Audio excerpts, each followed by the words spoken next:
Hello everyone. हम class 10th का chapter heredity discuss कर रहे थे। इसमें हमने पढ़ा था कि मेंडल ने किस तरह से एक्सपेरिमेंट किया था पी प्लांट पर, और मोनोहाइब्रिड क्रॉस और डाई हाइब्रिड क्रॉस के बारे में भी हमने पढ़ा था। आज हम इसमें 3 लॉ के बारे में पढ़ने वाले हैं जो मेंडल ने हमें दिए थे। सबसे पहले है लॉ ऑफ डोमिनेंस। इसमें क्या बताया था मेंडल ने कि कुछ एलील्स होते हैं, कुछ एलील्स क्या होते हैं, डोमिनेंट होते हैं, और कुछ एलील क्या होते हैं, रिसेसिव होते हैं। जो डोमिनेंट एलील होते हैं वो क्या करते हैं, जो रिसेसिव एलील है उनको कवर कर देते हैं, और जो उनकी कैरेक्टरिस्टिक्स हैं उनको शो करने नहीं देते हैं।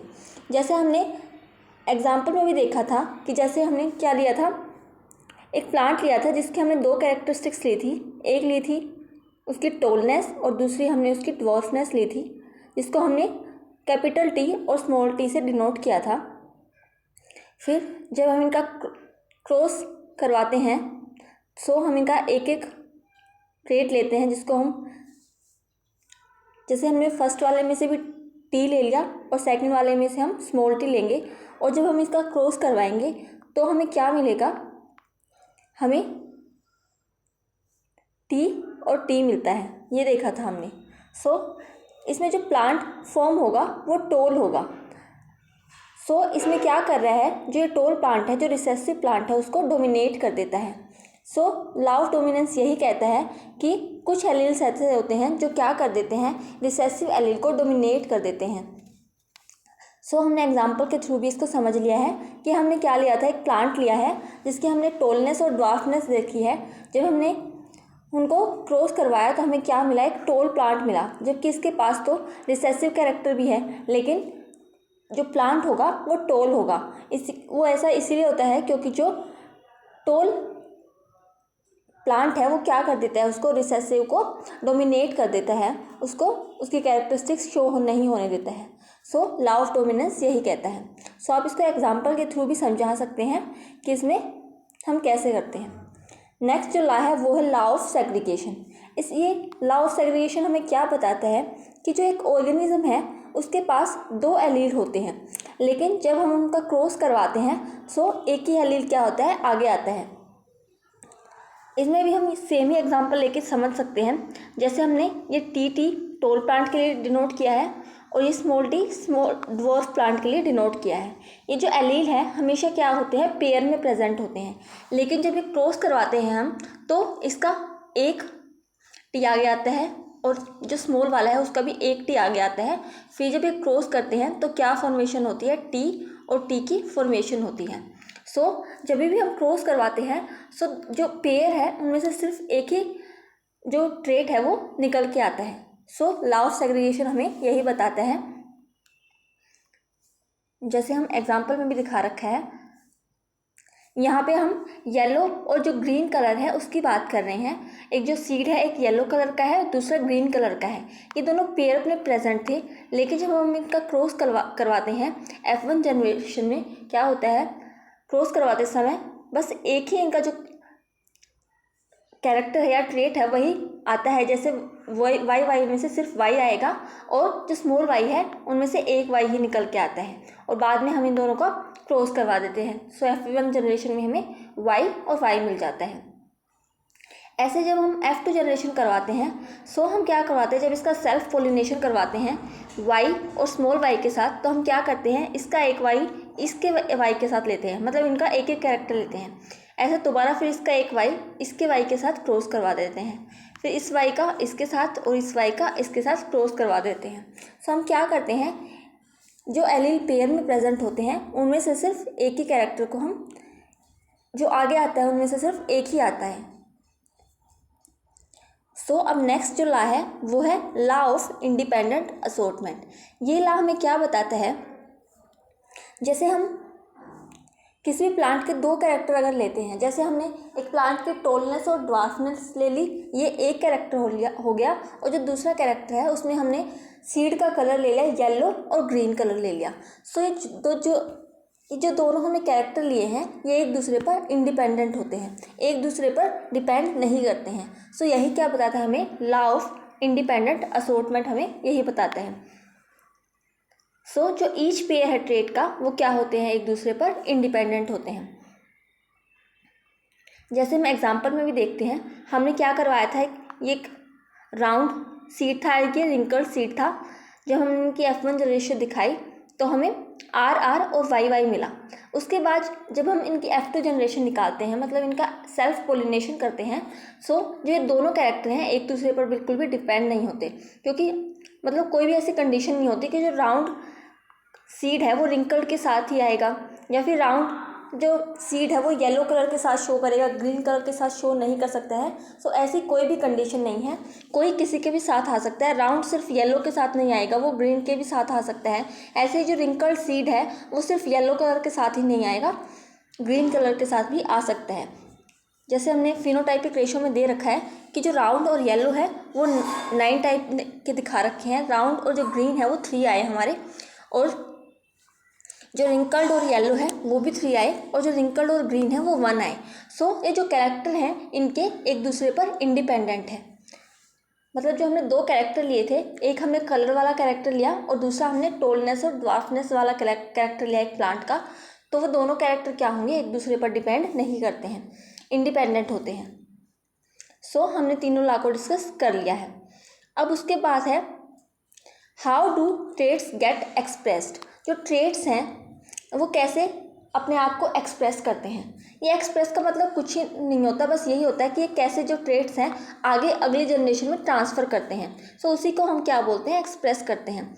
ये बहुत ज़्यादा इंपॉर्टेंट है, कई बार एग्जाम में पूछा भी जाता है कि how do trades get expressed. So ये एक्सप्रेस का मतलब यहाँ पे कुछ नहीं है, सिर्फ ट्रांसफ़र करना है कि हम जो अपने कैरेक्टर हैं उनको आगे वाले जनरेशन में कैसे ट्रांसफ़र करते हैं। सो इसको आपको बताना है कि आगे जो कैरेक्टर है वो कैसे ट्रांसफ़र करते हैं। सो इसमें हमें क्या बताना है, जैसे हमने पढ़ा भी था कि एक डीएनए होता है, क्रोमोसोम के अंदर क्या होता है, डीएनए होता है, और डीएनए के अंदर क्या होते हैं, जीन प्रेजेंट होते हैं, और जीन के अंदर एक ऐसा पोर्शन प्रेजेंट होता है जिसको हम क्या बोलते हैं, एलील्स बोलते हैं, और वही क्या करता है, कैरेक्टर को आगे ट्रांसफ़र करता है। सो क्या पढ़ा हमने, क्रोमोसोम के अंदर क्या होते हैं, डीएनए प्रेजेंट होता है, और डीएनए के एक पोर्शन को हम क्या बोलते हैं, जीन बोलते हैं, और उसमें क्या प्रेजेंट होती हैं, एलील होती हैं, और वो क्या करती हैं, आगे ट्रांसफ़र करती हैं। जो हमारा डीएनए है ये क्या करता है, रेप्लिकेट करता है। रेप्लिकेट करने के बाद ये क्या करता है, अपनी कॉपी बनाता है। लेकिन जब ये रेप्लिकेट करता है तो इसमें कुछ एरर आ जाते हैं, जिसकी वजह से क्या होते हैं, जो हमारे आगे वाली जनरेशन आती है उसमें वेरिएशन देखने को मिलती है, क्योंकि जब डीएनए रेप्लिकेट करता है तो उसमें क्या आ जाते हैं, कुछ एरर आ जाते हैं। सो आपको इसमें यही बताना है कि एक सेल होता है, उसके अंदर न्यूक्लियस होता है, न्यूक्लियस के अंदर डीएनए प्रेजेंट होता है, फिर डीएनए में क्या होते हैं, जीन्स प्रेजेंट होते हैं, और जीन के अंदर एलील्स प्रेजेंट होते हैं जो क्या करते हैं, कैरेक्टर को आगे ट्रांसफ़र करते हैं। सो इसमें आपको ये पूरी प्रोसेस बतानी पड़ेगी कि डीएनए के बारे में बताना पड़ेगा, फिर आपको जीन के बारे में बताना पड़ेगा, फिर आपको उसमें एलील के बारे में बताना पड़ेगा जो कि कैरेक्टर को आगे ट्रांसफ़र करते हैं। तो ये पूरी प्रोसेस आपको इसमें बतानी पड़ेगी। और जैसे कोई भी एक पेरेंट्स है, ये मेल के जीन्स हैं और ये फीमेल के जीन्स हैं, तो आगे जब ये है फीमेल के और ये है मेल के जीन्स, जब ये आगे ट्रांसफ़र करते हैं बच्चे में जो कैरेक्टर आते हैं वो दोनों के आते हैं, मेल के भी आएंगे और फीमेल के भी आएंगे, एक्स और वाई। लेकिन जो डोमिनेंट कैरेक्टर होगा वो उसका होगा, जो डोमिनेट उसमें ट्रेट होगा वही उसी के जो कैरेक्टर है वो बच्चा शो करेगा। सो कैरेक्टर तो दोनों के आते हैं, लेकिन जो डोमिनेंट वाला है वो अपने कैरेक्टर शो करता है और रिसेसिव वाले को दबा देता है, उसके कैरेक्टर उसको शो नहीं करने देता है ऑफस्प्रिंग को। सो इसमें आपको एक पूरी प्रोसेस बतानी पड़ेगी। नेक्स्ट है हमारा टॉपिक और लास्ट टॉपिक है ये इस चैप्टर का, वो है सेक्स डिटर्मिनेशन। ये क्या है, एक ऐसी प्रोसेस है जिसकी वजह से हम क्या करते हैं, सेक्स का डिटर्मिनेशन करते हैं कि लड़का होगा या लड़की होगी। इसी को हम क्या बोलते हैं, सेक्स डिटर्मिनेशन बोलते हैं। ये एक ऐसी प्रोसेस जिसकी वजह से हम किसी भी इंडिविजुअल का सेक्स को डिटरमाइन करते हैं कि वो लड़का होगा या लड़की। इसको हम क्या बोलते हैं, सेक्स डिटर्मिनेशन बोलते हैं। सो हमारे अंदर क्या होते हैं, 23 पेयर ऑफ क्रोमोजोम प्रेजेंट होते हैं। मतलब जो टोटल क्रोमोजोम है वो तो हमारे अंदर 46 प्रेजेंट होते हैं, लेकिन ये पेयर में प्रेजेंट होते हैं। 23 का एक पेयर बनता है। सो ये पेयर बनता है, टोटल क्रोमोसोम 46 और पेयर बनता है 23 का एक पेयर बनता है, ये पेयर में प्रेजेंट होते हैं। सो इनमें क्या होता है जो 22 पेयर होते हैं उनको तो हम क्या बोलते हैं, ऑटोसोम बोलते हैं। और ये जो ऑटोसोम होते हैं ये मेल और फीमेल में दोनों सेम होते हैं। लेकिन जो एक पेयर बच जाता है वो क्या होता है, सेक्स क्रोमोसोम होता है, जो मेल और फीमेल में दोनों में अलग अलग होता है। और यही क्या करता है, जो ये एक पेयर बच गया यही बताता है सेक्स की डिटर्मिनेशन। सो इसको हम क्या बोलते हैं, सेक्स क्रोमोसोम भी बोलते हैं, क्योंकि हमारे डिटरमाइन करता है कि लड़का होगा या लड़की होगी। सो इनमें डिफरेंस पूछ लेते हैं कई बार कि क्या होगा। सो डिफरेंस आ जाता है कि ऑटोसोम और सेक्स क्रोमोसोम में डिफरेंस बताना है। ये यहाँ पर गलत टाइप हो गया है, यहाँ पे ऑटोसोम आएगा और यहाँ पे ऑटोसोम और दूसरी साइड क्या आएगा, सेक्स क्रोमोसोम आएगा। सो डिफरेंस आ जाता है कई बार, ऑटोसोम और सेक्स क्रोमोसोम में डिफरेंस बताना है। सो ऑटोसोम में क्या होते हैं, 22 पेयर होते हैं और ये सेक्स के डिटर्मिनेशन में हेल्प नहीं करते हैं। लेकिन जो सेक्स क्रोमोसोम है वो क्या करता है, सेक्स को डिटरमाइन करने में हेल्प करता है कि लड़का होगी या लड़की होगी। जो मेल और फीमेल में होते हैं जो ये ऑटोसोम, वो क्या होते हैं, सेम होते हैं, क्योंकि जो 22 पेयर होते हैं मेल और फीमेल में दोनों सेम होते हैं, दोनों में सेम मिलेंगे हमें। लेकिन जो सेक्स क्रोमोसोम है वो दोनों में अलग होता है। मेल में ये XY होता है और जो फीमेल है उसमें ये XX क्रोमोसोम प्रेजेंट होते हैं। जो ऑटोसोम है वो 22 पेयर होते हैं, टोटल क्रोमोसोम तो 44 होते हैं लेकिन पेयर में 22 होते हैं।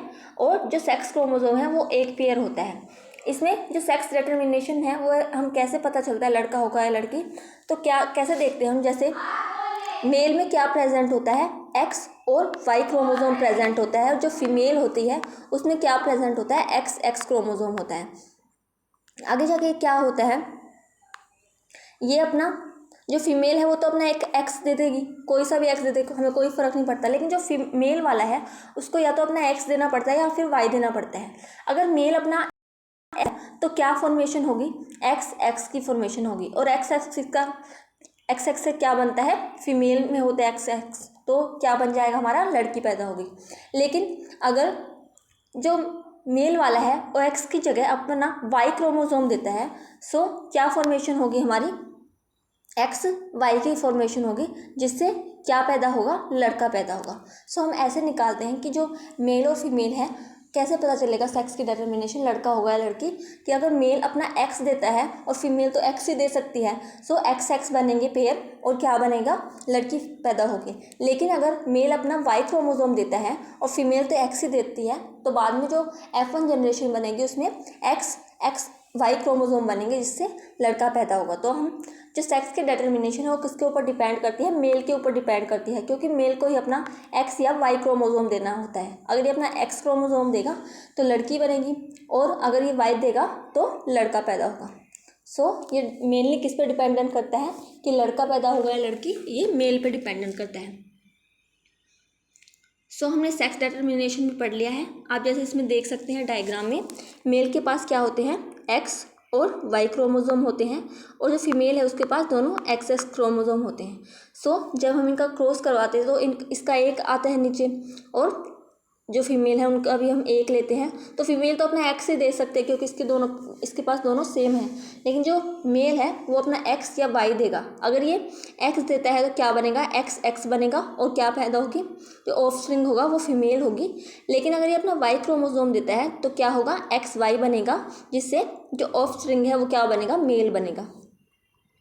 सो ये चैप्टर हमारा कंप्लीट हो गया है। अगर आपको कोई भी डाउट है तो आप कमेंट सेक्शन में पूछ सकते हैं, और अगर आपको मेरी वीडियो पसंद आई हो तो please like, share and subscribe my channel. Thank you.